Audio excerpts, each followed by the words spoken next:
السلام عليكم. وصفة اليوم كيك بطعم الشوكولا والقهوة. كيك كيجي من أروع ما يكون. هاد المزيج اللي كنعرفو كاملين أنه كيتواتى مع بعضو. كيجي غزال بزاف. الكيك اللي كيجي هشيش بكريمة اللي كتجي رائعة بزاف. المهم كيك كيدوب ذوبان في الفم. أكيد إذا جربتو إن شاء الله ما غاديش يبقى يخطاكم وغادي ينفعكم بزاف لجمعتكم الرمضانية إن شاء الله.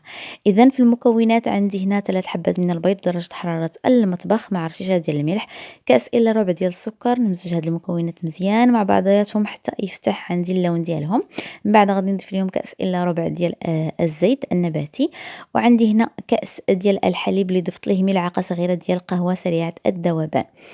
صافي هنا من بعد ما خلطت المكونات مزيان مع بعضياتهم غادي نضيف هنا ملعقة كبيرة ديال كاكاو غبرة مع واحد كأسين ديال الدقيق. طبعا هادشي كامل كنخلو مع واحد الكيسين ديال خميرة الحلويات الوزن ديالهم 8 غرامات أو 16 غرام في المجموع.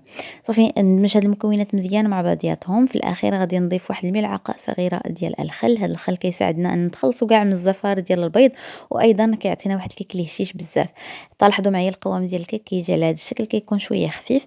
هنا الفرن عندي كيسخن، كنجيب المول ديالي اللي دهنته بالزيت ورشيته بالدقيق وندخل ليه ونفرغ فيه هذا الخليط ديالي وندخله الفرن. هنا من بعد ما كنخرج الكيك ديالي من الفرن هو سخون غادي نسقيه بهذا الخليط ديال السيرو اللي وضعت معاه واحد الملعقه صغيره ديال قهوه سريعه الذوبان. صافي هنا من بعد ما كنسقيه كنوضعو جانبا وغادي ندوز باش نحضر الكريمه. عندي هنا كأسين ديال الحليب مع ملعقتين من السكر وملعقتين ما يكونوش عامرين كيف ما لاحظتوا معايا ديال النشا او ايضا بامكانكم تستعملوا مستحضر كريمه الكاسترد. غادي نضيف ايضا ملعقه كبيره ديال بودره الكاكاو. وغادي ندمج هاد المكونات مزيان مع بعضهم على البارد. من بعد غادي نضيف واحد الملعقه صغيره ديال قهوه سريعه الذوبان.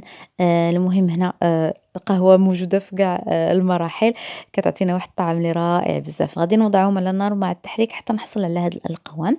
في الأخير من بعد ما كنزولهم من النار غادي نضيف ليهم واحد العلبة ديال الياغورت بطعم الشوكولا وندمج هاد المكونات مزيان مع بعضياتهم. لاحظوا معايا القوام ديالها كيفاش كيجي كريمي وكيجي خفيف بزاف رائع. هاد الكريمة كتجي غزالة بزاف وهي سخونة. غادي نوضعها في هاد الحفيرة هكا كيف ما كتلاحظوا معايا في وسط الكيك.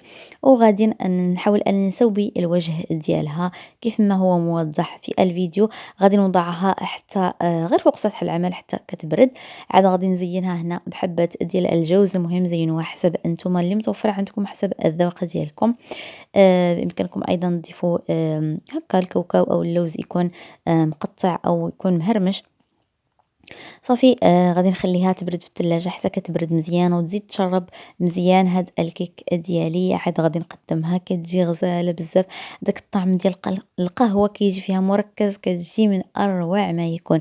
نتمنى من جد أنكم تجربوها وتردوا عليا في التعليق وإن شاء الله تكونوا استفدتوا من الفيديو ديال اليوم وما نكونش طولت عليكم ونكون خفيفة ظريفة على قلوبكم وبالصحة والراحة.